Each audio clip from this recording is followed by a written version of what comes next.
bienvenue dans ce webinaire. Merci d'être avec nous. Je m'appelle Léonore Moyon, je suis chargée chef de projet ressources et événements chez Réseau Alliance. Je suis accompagnée de Pauline Collet. Alors, enchantée, je suis Pauline, en effet, chef de projet en stratégie, organisation RSE au sein du pôle accompagnement de Réseau Alliance. Et formée leader. Et nous sommes avec Valérie Doucineau, directrice générale de Nikita, que vous voyez logiquement également. Sans plus tarder, on va commencer une très brève présentation de Réseau Alliance. Pour ceux qui ne nous connaissent pas, donc Réseau Alliance, on est le premier réseau d'entrepreneurs responsables dans les Hauts-de-France. On a été créé en 93. On fête cette année nos 30 ans. Vous verrez peut-être passer sur nos réseaux les temps forts et les actions qu'on va mener pour cet anniversaire. On est basé à Marc-en-Barœul, près de Lille, à la Cité des Échanges. On rassemble une communauté d'environ 380 adhérents et partenaires sur l'ensemble du territoire des Hauts-de-France, donc uniquement Hauts-de-France, de la TPE au grand groupe, tout secteur d'activité confondu.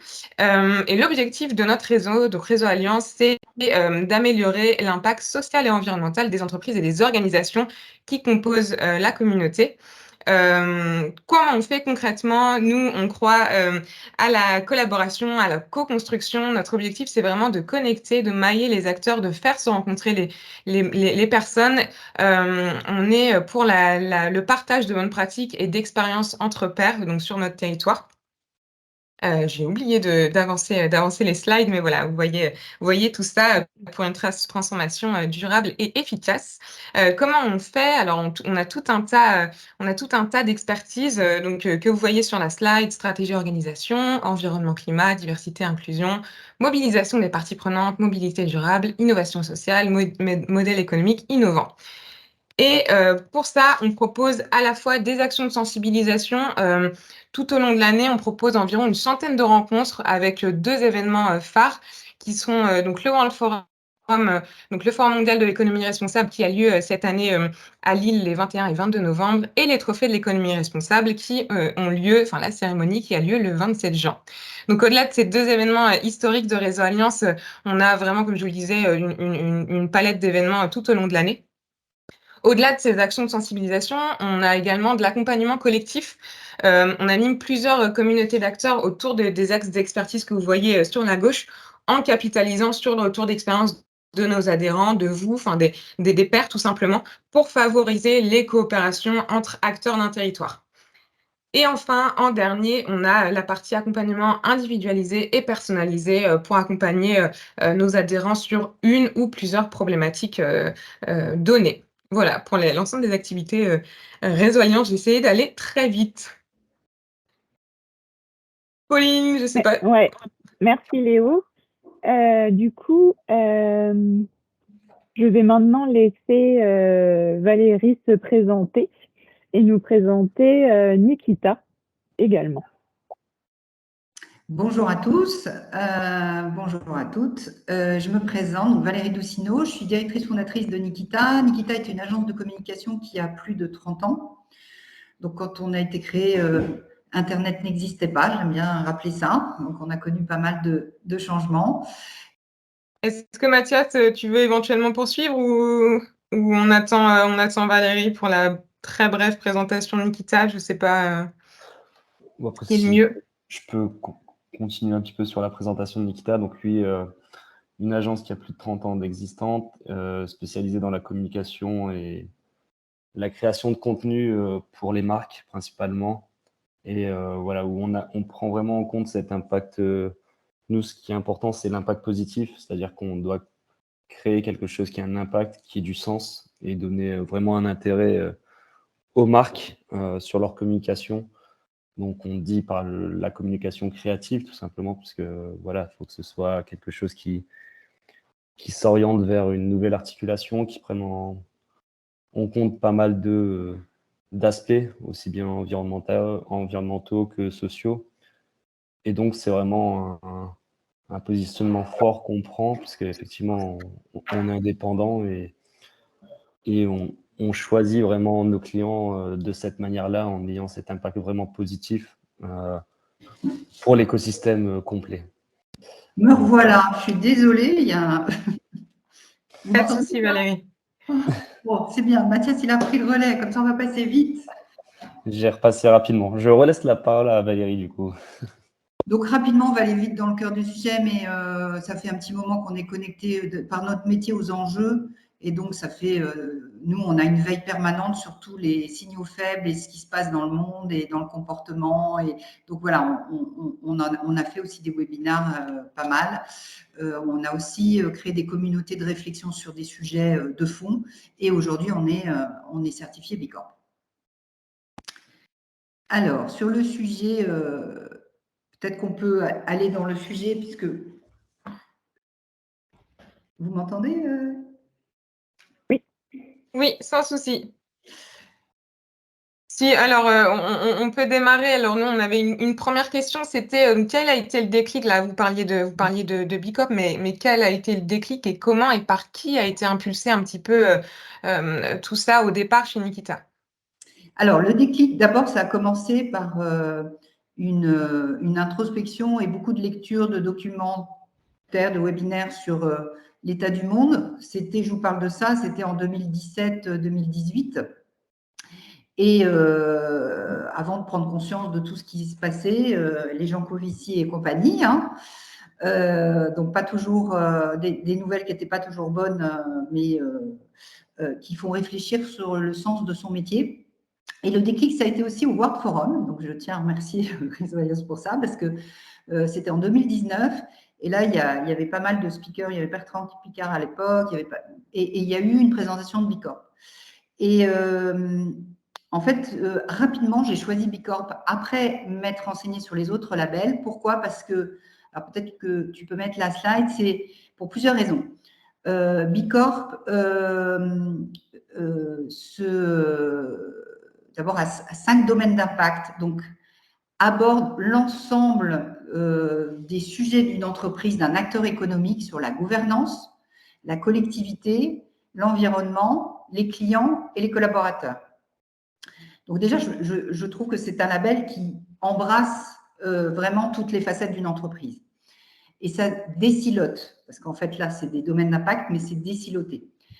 Deuxièmement, c'est parce que c'est une démarche qui est très structurante. Et quand vous redémarrez en disant, ben, je vais faire une grande transformation de mon entreprise sur ce domaine de la responsabilité sociétale et environnementale, on ne sait pas trop comment y aller. Et le BIA, qui est le Business Impact Assessment, qui est donc le questionnaire de 200 questions de Bicorp, nous aide à bien structurer la pensée et la démarche. Deuxième, pourquoi le Bicorp? Parce que c'est international, c'est un label qui est quand même reconnu américain et qui est reconnu donc au niveau international, et on travaille aussi avec des groupes internationaux. Et dans un état d'esprit anglo-saxon, et ça j'aime beaucoup le souligner, c'est que tout ce que vous faites, c'est déjà bien. Donc on voit ce que vous faites de bien, c'est positif. Et c'est très différent des normes AFNOR, c'est que il y a des questions qui sont posées, mais les réponses, c'est vous qui les... Il y a de la créativité dans les réponses. On n'est pas dans des standards. Donc, la façon dont sont posées les questions vous amène à réfléchir sur comment vous feriez pour améliorer tel et tel point. Ensuite, la coopération. Il faut savoir que, et l'interdépendance. Alors, la coopération, bah, c'est aussi de travailler à plusieurs sur une vision du monde de demain, une vision commune.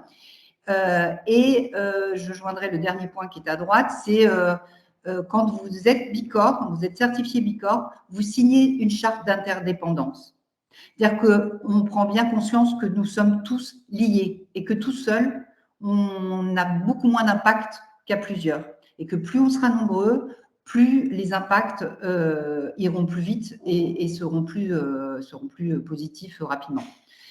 Et dernier point, c'est que le fait de se questionner, le questionnaire, c'est que c'est un peu comme un coach qui vous pose des questions, qui vous fait réfléchir autrement. Et ça nous amène, et ça continue aujourd'hui, on se pose plus de questions qu'avant. Dans ce qu'on fait, dans les conséquences de nos actes, les conséquences d'une action de communication, les conséquences. Voilà. Donc, ça amène à des nouveaux réflexes métiers. Merci beaucoup. On aimerait passer à un autre sujet sur la formalisation. On aimerait savoir comment vous avez défini les enjeux RSE au sein de Nikita. Quels sont-ils et les objectifs éventuellement que vous vous êtes fixés? Alors, pour définir les enjeux, on a eu plusieurs démarches. Déjà, il y avait la démarche collaborateur. Qu'est-ce qu'ils avaient envie d'avoir comme impact positif? Alors, je ne sais pas si on a donné notre raison d'être. Peut-être pas d'ailleurs. Je ne sais pas si Mathias a eu le temps, mais c'est faciliter et accélérer les impacts positifs de nos clients et de leurs clients par la réflexion et la communication créative. En fait, on veut avoir de l'impact. C'est ça qu'on veut, de l'impact positif. Donc, on a demandé déjà aux collaborateurs ce sur quoi ils voulaient agir. Qu'est-ce qui était important? Nous avons regardé aussi les clients avec lesquels on travaillait et pourquoi on aimait travailler avec eux et sur quel secteur d'activité. On a aussi regardé notre métier de communicant. Et on a fait un petit comité, on était une dizaine de personnes, on a défini un peu déjà ce qu'on faisait déjà et ce qu'on avait envie de faire. Moi, j'aime bien dire que dans une démarche comme ça, il y a une phase qui est difficile à faire, c'est qu'est-ce qu'on abandonne pour laisser la place à du nouveau. Et donc, qu'est-ce qu'on faisait qui rentre plus dans votre raison d'être et qu'est-ce qu'il pourrait advenir pour que ça intensifie votre raison d'être. Donc, le point de départ, c'est quand même la raison d'être. J'ai oublié de le dire que Nikita avait travaillé sa raison d'être et l'avait inscrite dans ses statuts en 2018, la raison d'être, en 2019, les statuts. Donc, voilà, donc c'est quand même un fil conducteur qui est extrêmement puissant en y associant évidemment les valeurs. Donc, on a interrogé pas mal de choses, on a regardé ce qu'on avait, on a regardé aussi, on a travaillé notre vision, et c'est à partir de là qu'on a défini les enjeux. Donc, les enjeux, on en a 3, et puis après qui se découpent en plusieurs parties, hein, donc je ne vais pas vous le faire parce que c'est assez long, mais les 3 enjeux, c'est redéfinir le rôle de la communication, et on aura peut-être l'occasion d'en parler. C'est développer la relation partenariale de confiance avec nos clients pour les faire passer justement à de la communication responsable, à de la mesure d'impact et nourrir l'audace et l'envie de la transformation. Et ce n'est pas le plus simple. Et le troisième engagement, c'est par rapport au territoire. Et donc, on veut avoir un impact sur le territoire et notamment sur 2 sujets, sur l'employabilité des jeunes et sur l'entrepreneuriat. Je fais une petite virgule quand même sur l'entrepreneuriat au féminin qui me tient aussi à cœur personnellement et je suis très investie dans ce sujet-là. Voilà, et tout ça, ça a été fait aussi en écho des envies des collaborateurs puisque nous formons un collectif et c'est des envies individuelles au sein d'un collectif qui fait la puissance du collectif. Donc, je ne sais pas si tu veux que j'aille plus loin. Allez. Donc, sur les objectifs, voilà les enjeux. Alors, nous peut-être sur les indicateurs, je ne vais pas tous vous les donner, hein, mais je vais vous donner peut-être ceux qui sont les plus symboliques de ce qu'on souhaite faire. Alors, déjà, auprès des collaborateurs, il y a toute la mesure de la formation. C'est-à-dire qu'on a vraiment très, très intensifié la formation de tous les collaborateurs. Et quand on a lancé ça en 2021, on s'est aperçu que on n'avait pas beaucoup de formations qui correspondaient à notre besoin. Donc, ça s'est formalisé aujourd'hui. Alors, en 2022, on a fait des Nikita Ouvre-toi qui avaient lieu tous les 3 semaines avec des personnes qui intervenaient sur la pollution digitale, l'inclusion, les enjeux de la diversité, enfin, plein de sujets très, très différents. La Convention citoyenne pour le climat, où il y a quelqu'un qui avait participé, qui nous a expliqué comment ça s'était passé, les enjeux et comment le collectif peut basculer. Enfin, plein de sujets d'ouverture. Donc, on a créé aujourd'hui, c'est une journée entière, tous les 2 mois, qui s'appelle le Forum Impact, où là, 100% des collaborateurs sont formés sur plein de choses et il y a beaucoup d'ateliers pour que ça se traduise en action. Donc, on est passé de la sensibilisation à l'action. Du coup, effectivement, après avoir fait tout ce travail de formalisation de votre démarche RSE, Léo, je veux bien que tu peut-être passes la diapo. Merci. Je schématise, mais vous êtes passé à l'action et on avait un certain nombre de questions. La première étant, comment est-ce que vous avez réussi à embarquer vos collaborateurs dans votre démarche de RSE et dans votre démarche Bicorp? Alors, il y a eu 3 étapes. Il y a eu une étape d'introspection, c'est déjà comment, à quelques-uns, comment on y va, est-ce qu'on est bien aligné, comment on se sent par rapport à ça. Il y a eu une deuxième étape qui a été avec un petit collectif de 6 personnes qui ont vraiment travaillé sur les domaines d'impact qu'on a vu tout à l'heure, avec une autonomie, une responsabilisation de chaque domaine d'impact.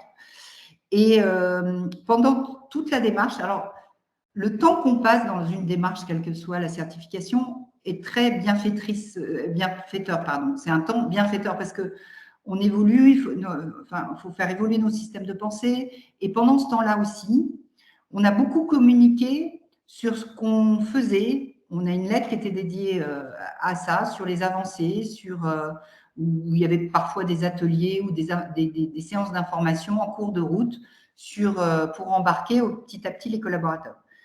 Ceci étant dit, on est confronté aussi au fait que tout le monde n'a pas envie d'aller, tout le monde n'a pas la même maturité. Il faut gérer ça. On n'est pas là pour ni faire de la morale, ni dire tout le monde doit, ni être dans la perfection. Donc ça, pour embarquer les collaborateurs, finalement, je trouve que la posture d'humilité et de communication permanente sont 2 bonnes recettes. Et parfois, voilà, on avait des questions, on a été challengés sur certains sujets par les collaborateurs en disant, on dit ça, mais est-ce qu'on le fait vraiment? Voilà, faut aussi regarder, on est dans tous les détails observés, challengés par l'interne, par l'externe. Donc, ça nécessite d'être très vigilant et d'être surtout très aligné. Et de dire, quand on ne sait pas, on ne sait pas. Et quand on n'est pas encore au point, on n'est pas encore au point. Donc, une communication permanente et régulière, je trouve que ça fait partie des bonnes recettes. Et puis après, il y a eu un avant-après entre on est dans la démarche et on est certifié. Et quand on a été certifié, il y a une véritable fierté qui s'est affichée sur tous les visages. Et là, il y a quelque chose qui tout d'un coup se concrétise et qui dit, mais ça y est, c'est vrai, parce que parfois on a des moments de doute quand même dans la démarche, c'est pas tous les jours facile. Et là, ça libère les énergies. C'est comme si tout d'un coup on dit, finalement, ça, je le propose. Donc, on a eu des très bonnes surprises derrière, surtout au niveau des collaborateurs, d'initiatives qui tout d'un coup qui ont fleuri un peu partout et qui étaient ultra bien préparées pour nous les présenter en disant, moi, j'ai envie de faire ça, l'expression des envies dans un cadre qui est donné par la stratégie globale dont la RSE est au centre. Très bien. Et qu'en a-t-il été pour vos autres parties prenantes principales, en particulier les fournisseurs et les clients de Nikita? Alors, les fournisseurs, c'est presque ça a été le plus facile parce que les fournisseurs, on les a nous-mêmes challengés en fait. Je vais prendre un exemple. En 2019 ou 2020, moi j'ai appelé nos banques par exemple. Et je leur dis, vous en êtes où, vous placez l'argent où, quelle est votre politique? On a fait la même chose sur nos assureurs. Et ça a fait bouger les lignes et on a vu qu'aussi, du coup, on ne parlait pas uniquement du prix, mais ça changeait aussi la relation. Ça a changé la relation et ça a aussi suscité aussi des propres réflexions chez nos fournisseurs. On a fait la même chose avec tout ce qui concerne le nettoyage des locaux et on a partagé aussi ensemble avec du coup nos fournisseurs des enjeux qui étaient typiquement métiers par exemple, le nettoyage des locaux. Ouais. Je vais citer cet exemple, c'est on a mis en place quelque chose ensemble pour que ces dames qui se lèvent à 4 heures du matin pour venir à 5 heures, finalement, elles soient là les jours plutôt sur des horaires plus confortables pour elles. Ouais. Et donc, voilà, par exemple, c'est un exemple. Mm. Donc voilà, donc ce travail-là était plus facile. Avec les clients, ça s'est été plutôt après. C'est-à-dire qu'on a laissé les clients finalement aussi venir à nous par rapport au rayonnement qu'on avait par rapport à ces sujets et l'explication de notre démarche. Et ils ont été demandeurs dans un premier temps, en disant est-ce que vous pouvez nous expliquer? Et on a fait énormément de pédagogie. Donc on a donné de notre temps en disant on vous fait un webinaire, on vous fait une conférence de 2 heures sur le sujet, on vous rencontre. Et on continue beaucoup aujourd'hui. Aujourd'hui, on continue à être des ambassadeurs. Alors, un peu plus de Bicorp maintenant, parce qu'on a un label, mais pas que. C'est-à-dire, on estime qu'on a un rôle pédagogique fort de sensibilisation parce que en tant que communicant, on a un fort pouvoir et donc on a de fortes responsabilités. Et je voudrais revenir juste là-dessus, moi, j'ai eu quand même un moment où je me suis vraiment posé des questions sur mon métier de communicant. Oui, bien sûr. Et j'ose le dire, je me suis dit, j'étais acteur via Nikita, nous avons été acteurs de la société de consommation. Je veux plus être cet acteur-là, je veux que Nikita devienne un acteur de la transformation et qui aide à changer les réflexes, qui aide à changer la représentation du monde, etc., etc. Donc, on a quand même travaillé aussi sur l'utilité de notre métier. Et aujourd'hui, je reste persuadée que notre métier est un accélérateur pour changer les comportements. J'en suis persuadée. Mais je ne suis pas passée directement par j'en suis persuadée. Il y a aussi ce sujet de se reposer la question de l'utilité de son métier et comment on se positionne avec les nouveaux enjeux qui sont maintenant très, très, très clairement partagés. Oui, bien sûr. Et j'ai oublié de vous dire dans les indicateurs, je reviens un petit peu en arrière, mais dans les indicateurs, par rapport à cette notion d'ambassadeur ou de pédagogie, on mesure aussi autre chose. C'est le nombre d'interventions qu'on fait dans les écoles. Oui. On estime que la jeunesse va être porteuse sûrement pas de solution, enfin d'une façon de voir le monde différemment et donc d'impact plus positif. Et nous, on veut avoir de l'impact. Donc, il y a beaucoup de nos collaborateurs qui font des interventions dans des écoles pour démultiplier l'impact positif et de voir ce que c'est que de communiquer, par exemple, responsable. Il y a ça. Au niveau de la gouvernance, dans les indicateurs, nous veillons à une parité homme-femme, surtout dans un CODIR comme COMEX et chez les managers.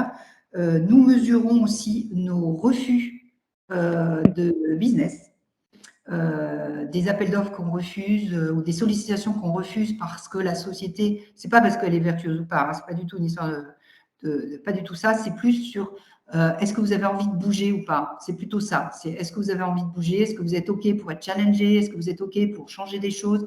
Là, on y va. Mais donc, voilà. Donc, on a un petit comité aussi là-dessus. Et sur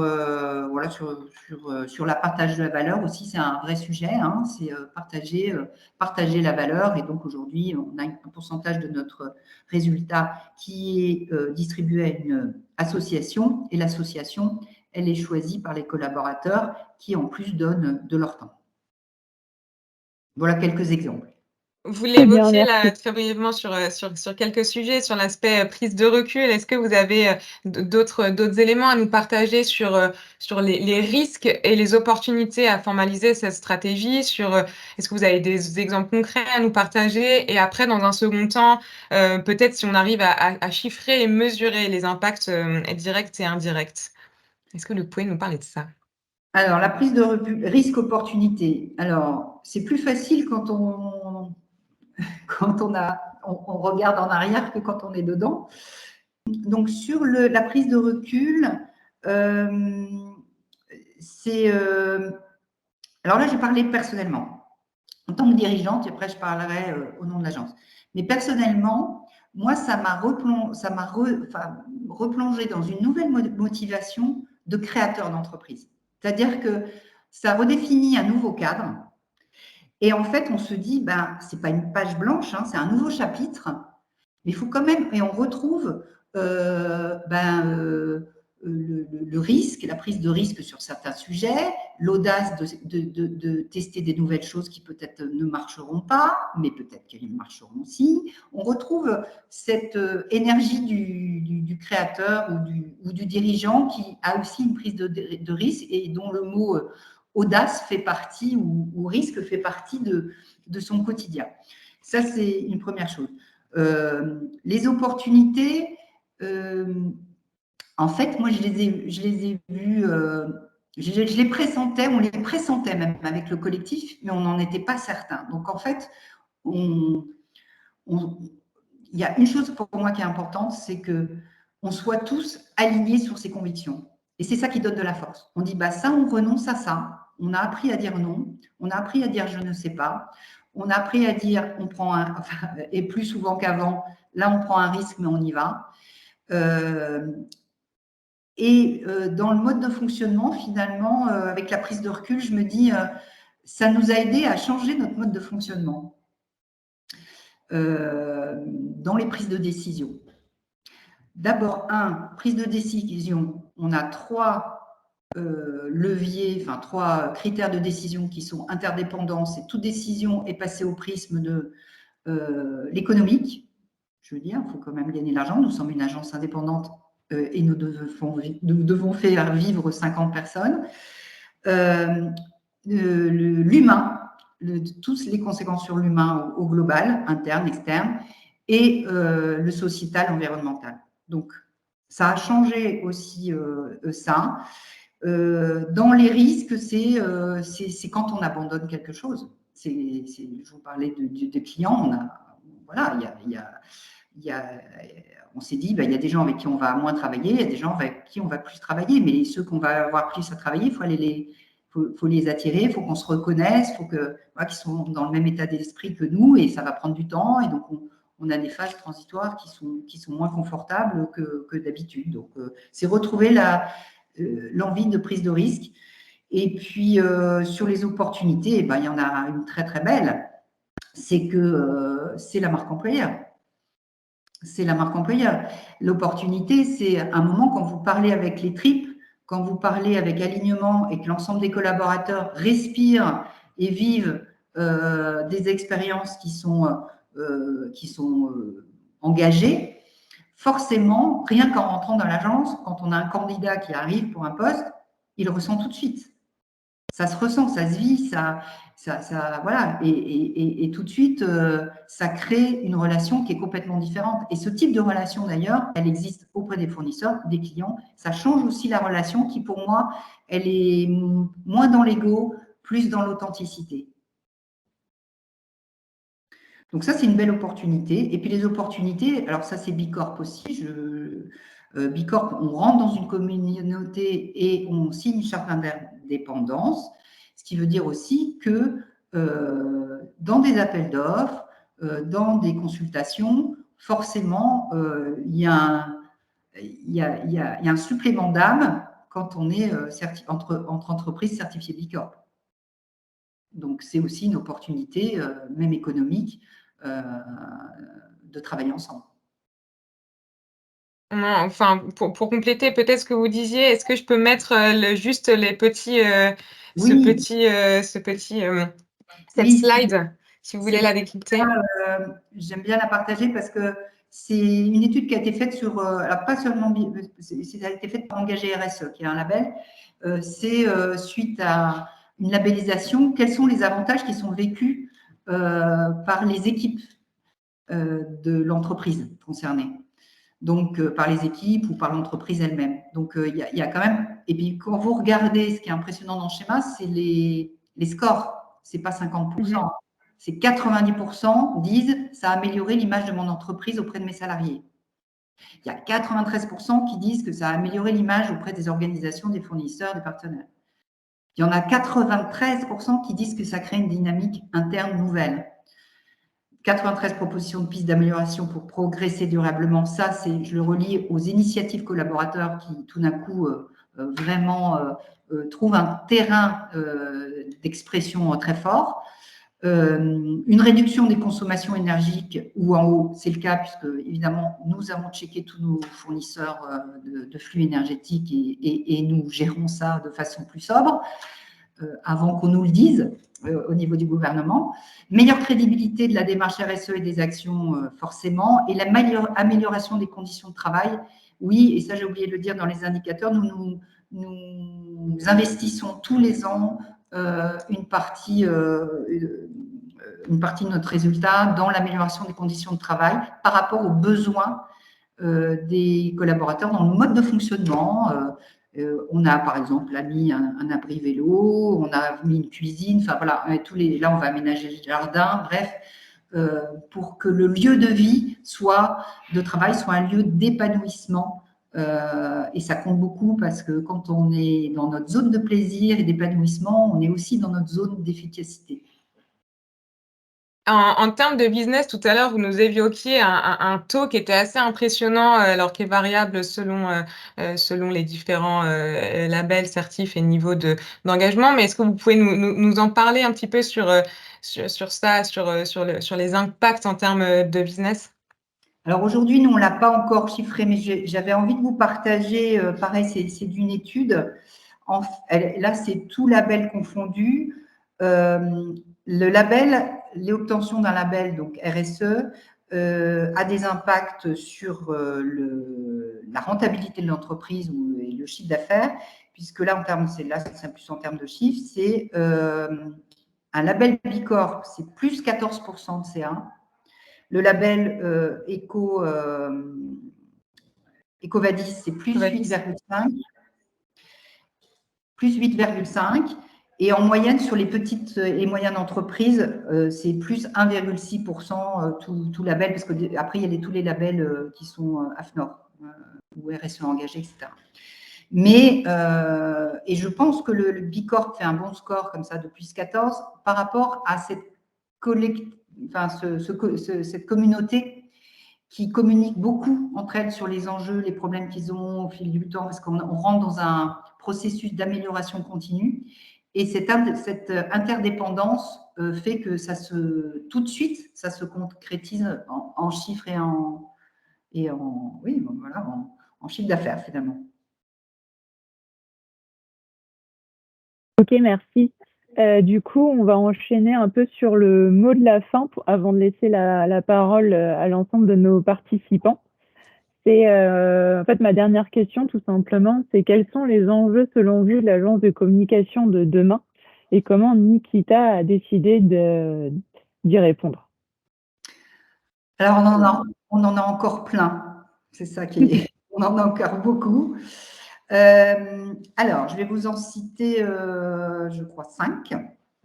Alors, on en a un premier qui est notre enjeu par rapport à notre rôle de communicant sur les nouveaux imaginaires, les nouveaux récits. Là, on travaille avec Imagine 2050 sur ces sujets-là.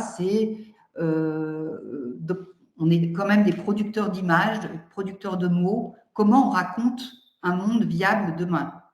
Comment on raconte un futur désirable au travers d'une entreprise, évidemment, parce que c'est l'entreprise. Nous, on travaille pour la marque et l'entreprise, donc on n'est pas pour projeter, on ne fait pas des séries, on ne fait pas des documentaires. Donc, au sein d'une entreprise, comment on allie la communication d'une marque et le futur désirable. Donc ça, c'est un véritable enjeu. Et là, on est assez nombreux, je ne l'ai pas dit, mais on a un écosystème qui s'est quand même, depuis 3 ans, énormément développé. On l'a peut-être multiplié par 3, donc on est connecté à beaucoup, beaucoup de gens avec qui on peut travailler. Et donc ça, c'est un premier enjeu. Le deuxième enjeu, c'est l'intelligence artificielle. On en parle beaucoup ces derniers temps. Moi, je vais juste faire un petit partage d'expérience qui est toute d'actualité sur Midjourney. Midjourney étant l'intelligence artificielle qui travaille les images, qui est donc forcément au cœur de notre métier. D'abord, nous expérimentons. On regarde en quoi il peut nous être utile en tant qu'outil et puis d'avoir un regard le plus lucide possible. Et quand on met les lunettes de la RSE avec la lucidité et qu'on regarde la pollution digitale engendrée par l'IA, c'est vertigineux. C'est vertigineux.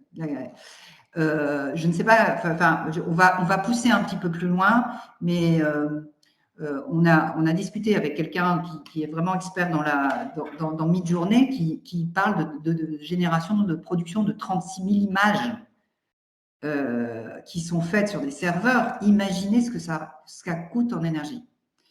Donc voilà, et ça, je pense que c'est aussi le monde de demain, c'est-à-dire qu'il y a toujours des tensions énormes entre les éléments qui nous arrivent dans notre quotidien. Et donc, c'est là aussi où on doit être aligné parce qu'il y a des prises de position à faire, quoi. Comment on va faire ça? Donc ça, c'est l'IA. Troisième enjeu, la réglementation qui va exploser. Donc, nous, on en est même à se dire que pour suivre toutes les réglementations, éviter le greenwashing, évidemment, ça, on n'en a pas parlé, mais le greenwashing, c'est quand même au cœur de notre sujet. Et voilà, c'est quand même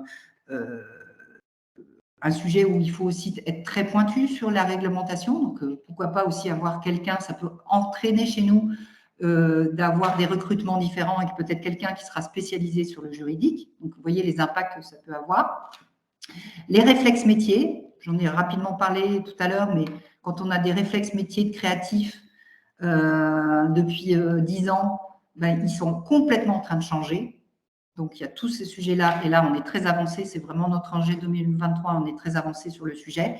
Et le dernier, c'est notre volonté d'avoir un indicateur pour toutes nos actions de communication, un indicateur qui prend en compte l'impact social et l'impact environnemental avec notamment une calculette carbone, mais pas que. C'est les conséquences. Voilà, donc vous voyez, on n'a pas fini. Donc, on se relève les manches. Ouais, encore plein de beaux projets pour Nikita. Et par rapport à ça, ce qui a aussi changé, c'est la coopétition, qui est un mot théoriquement très intéressant, hein, de se dire nous sommes compétiteurs, mais aussi nous coopérons. Et nous, là, maintenant, nous expérimentons la théorie de ce mot-là. C'est-à-dire qu'on s'est rapproché vraiment d'agences qui sont engagées comme nous, notamment à Paris, à Nantes. Ouais. Et c'est des agences, il faut se dire que ce sont des agences, on est en compétition avec eux. C'est-à-dire qu'on fait des appels d'offres où c'est notre concurrent. Hein. Aujourd'hui, on a une équipe là qui va à Paris lundi pour travailler ensemble sur des enjeux de notre métier et où on ouvre un peu vraiment notre entreprise, c'est-à-dire qu'on est en open source. Et donc, il y a des moments où on est en compétition et il y a des moments où on est en coopération. Et ça, franchement, moi, je trouve ça hyper intéressant, captivant, mais c'est un vrai changement de logiciel. Hein. C'est vraiment un changement de logiciel. Alors, ça, vous parliez de risque de risque et opportunité. Ben là, il y a un risque, hein, mais je ne saurais pas le mesurer, mais il y a une opportunité. Donc, je pars du principe que l'opportunité sera plus grande que le risque. Un beau mot de la fin. Merci Valérie. Si vous avez des questions, n'hésitez pas à les poser. Je vois là un apport déjà dans le chat pour revenir sur le sujet de la pollution numérique. Donc effectivement, il y a la formation fresque du numérique qui est basée sur la fresque du climat, donc qui peut être un bon début, une bonne formation. Est-ce que éventuellement il y a des personnes qui souhaitent poser des questions? N'hésitez pas à lever la main ou directement à démuter vos micros, si vous voulez. On sait que la première question n'est pas la plus évidente. Moi, j'ai une question pour Valérie. Alors, Valérie, on se connaît par relation intermédiaire, hein, puisqu'on a fait tous les deux le CPA au CEPI dans des années différentes. Voilà, la grosse question sur la RSE, sur ce que me posent les entreprises là-dessus, c'est comment on embarque les équipes. Parce qu'à la fin, on les a embarquées, parce qu'on a fait tout un travail. Et au début, ça peut paraître l'idée de 2-3 illuminés. Et donc, qu'est-ce que tu as mis en place chez Nikita? Alors, je sais que chez Decathlon, par exemple, ils mettent des référents RSE qui ont 20% de leur temps. C'est dédié à la RSE en plus de leur job. Qu'est-ce que tu as mis en place pour que, entre l'idée de 2-3 personnes super motivées, ça diffuse complètement et ce soit vraiment pris en charge par les équipes au quotidien, en fait? Alors, première chose, je pense que ça doit être vraiment incarné par des gens de la direction. Ça, c'est quand même essentiel. Deuxièmement, ce que vous dites là sur le fait que ça soit nous, qu'il y a un temps dédié. Nous, effectivement, quand on s'est lancé, on a tout de suite budgété. On a mis un budget de temps, une valorisation du temps passé sur ce sujet-là pour que les gens puissent l'intégrer dans leur quotidien. Les 6 personnes qui ont vraiment été effectivement des leaders en fait sur ce sujet-là, ils étaient autonomes d'animer, d'aller questionner, pas questionner. Enfin voilà, ils faisaient comme ils voulaient sur l'animation des différents pôles. Après, je pense qu'on peut pas. Enfin, je pense qu'il y a 2 choses. Il y a l'aspect psychologique et l'aspect action. Donc, c'est par les actions qu'on voit, qu'on embarque. C'est par l'incarnation qu'on embarque. Et puis, il y a plein de petits tips, hein, mais vous faites des séminaires. Les séminaires, ils sont vraiment orientés RSE. Vous faites des petits déjeuners. À un moment, ça doit transpirer un peu à gauche, à droite pour donner envie. Moi, le sujet, c'est donner envie d'y aller. Donc après, on a créé des cellules de réflexion, des petits comités de réflexion sur différents sujets, et c'était sur volontariat. Et au début, on n'avait pas, peut-être pas forcément beaucoup de monde, et puis à la fin, on avait plus de monde. Donc c'est quelque chose qui prend du temps. Et il y a toujours une limite, c'est faut pas tomber dans faut qu'on y aille, quoi. C'est obligé. Il y a un moment, parce qu'on a tous une maturité par rapport à ces sujets-là qui est très différente individuellement.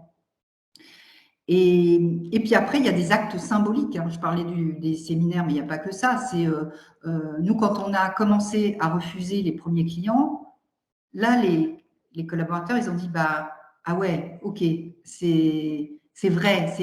Voilà. Ils ont aussi besoin d'avoir des preuves qui sont données, qui sont symboliquement fortes par rapport au métier dans lequel que vous exercez. Moi, je pense que de toute façon, le petit collectif, c'est aussi l'idée de Bicorp, c'est aussi l'idée de la minorité qui fait basculer la majorité. C'est d'attirer ceux qui ont envie de bouger, c'est les attirer, les fameux ambassadeurs, les plus engagés que d'autres. Il y a des profils, hein, il existe aussi, c'est intéressant aussi de profiler dans son entreprise par rapport à une maturité, de profiler son équipe. Et vous embarquez d'abord l'équipe qui va vous aider à accélérer l'impact. C'est aussi intéressant. Et après, il y a aussi moi j'avais fait des entretiens par petits groupes de 2-3 personnes par rapport à qu'est-ce que signifiait l'engagement, qu'est-ce qui signifiait la RSE. Et je captais les petites choses qui les intéressaient pour aller les chercher quand on avait le sujet. Je ne sais pas si ça répond à votre question. Hein. Si, Valérie, ça répond complètement, pas de souci, merci. Et après, il y a aussi, on a un peu parlé aussi du changement de repères. C'est quand dans une entreprise, vous dites, vous mesurez le chiffre d'affaires, la rentabilité depuis des années, et c'est vos 2 indicateurs.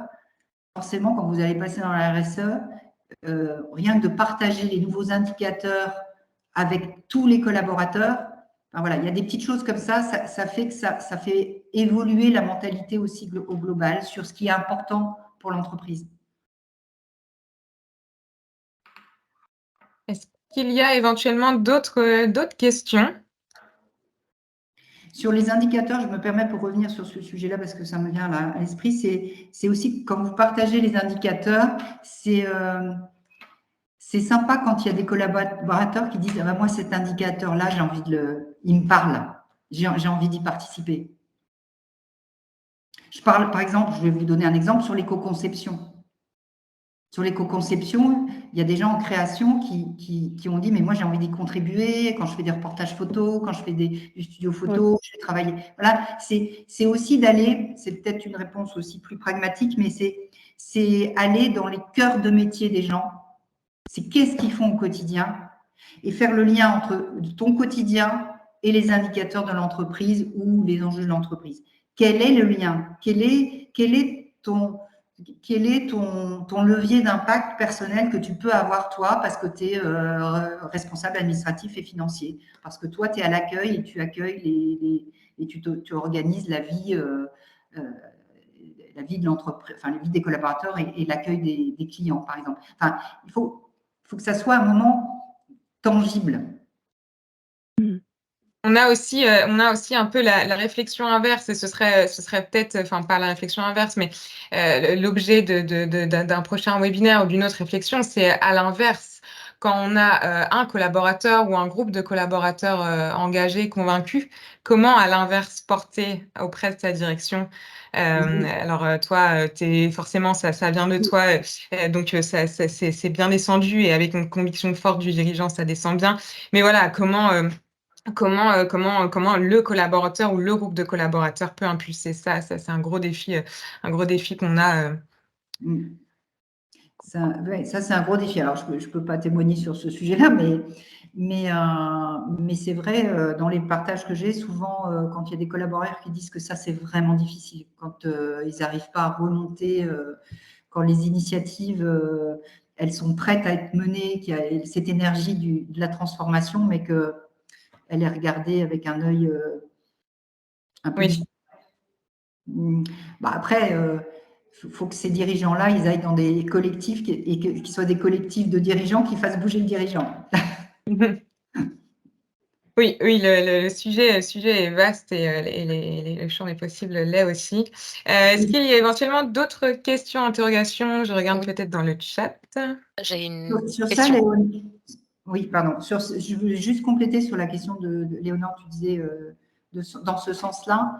Ça, c'est tout à fait le rôle quand vous me posiez la question sur comment vous avez travaillé avec vos fournisseurs. Ben là, moi j'appelle en tant que dirigeante et j'appelle quelqu'un chez un fournisseur en disant, écoutez, quand même là-dessus, vous n'avez quand même pas bougé, quoi. D'accord. Vous avez et donc ça peut être par l'écosystème. Ok. Mobiliser l'écosystème pour faire bouger son dirigeant, ses dirigeants. D'accord. Alors, il y avait une question. Oui, c'était pour moi la question. Bonjour. Déjà Leclerc, Alliance Emploi. J'avais une question par rapport aux enjeux que vous avez abordés, notamment par rapport à votre engagement territorial. Est-ce que vous pouvez en dire un peu plus? Vous parliez de l'employabilité des jeunes, l'entrepreneuriat, plutôt féminin. Et du coup, je voulais en savoir un peu plus, en tout cas, sur votre engagement territorial. L'engagement territorial, donc les collaborateurs donnent de leur temps avec donc l'association qu'ils ont choisi, qui est le mouton à 5 pattes pour l'intégration des autistes dans le milieu du travail. Et donc voilà, donc par exemple là, c'est les collaborateurs qui s'investissent sur ça. Alors pareil, je vais aller un peu plus loin. On a un collaborateur qui est un fan de Lego et il a fait un atelier avec eux autour du Lego et voilà, c'était vraiment très, très touchant de voir comment il s'exprimait au travers du Lego et comment on pouvait communiquer différemment. Donc voilà, donc c'est ça, mais on fait plein de choses avec eux. Petit exemple aussi, nous avons un invité dans les locaux Nikita, Bureau du Cœur. Donc, Christophe est hébergé chez nous. Je ne sais pas si vous connaissez cette association qui part du constat que les bureaux sont vides le week-end et le soir et qu'il y a des gens qui sont en précarité et qui n'ont pas de logement et qui pourraient être logés dans ces bureaux vides. Donc, aujourd'hui, nous accueillons Christophe qui est donc chez nous pour quelques mois avant qu'il retrouve un logement. L'entrepreneuriat au féminin, donc moi je suis très engagée chez Little Big Women. J'accompagne beaucoup de femmes, soit en transition aussi professionnelle, qui parfois sont en perte de sens ou ont vécu des choses compliquées, parce que je suis par ailleurs coach. Et je crois beaucoup avec Little Big Women, beaucoup de choses sur le parrainage, marrainage, tutorat, donc voilà. Sur les jeunes, donc j'avais dit aussi beaucoup d'interventions auprès des jeunes. Nous accueillons aussi régulièrement à toute demande sur des jeunes qui sont en décrochage scolaire pour qu'ils aient une vision positive du monde du travail, qui retrouvent foi en eux, confiance en eux et qui voient que le collectif, que quand ils sont dans un collectif qui est positif et motivé, ben, ça réallume une flamme. Donc, ça, c'est vraiment une belle mission. J'aime voir les sourires de ces gens qui sont en décrochage scolaire et qui ont perdu leur sourire, qu'ils retrouvent au bout de quelques semaines. Voilà, c'est des exemples. Et c'est des exemples. Et puis après, on donne beaucoup de notre temps pour faire des conférences, des webinaires, des choses comme ça. Et notamment sur la communication responsable aussi. Ok. Merci infiniment. Pardon, désolée.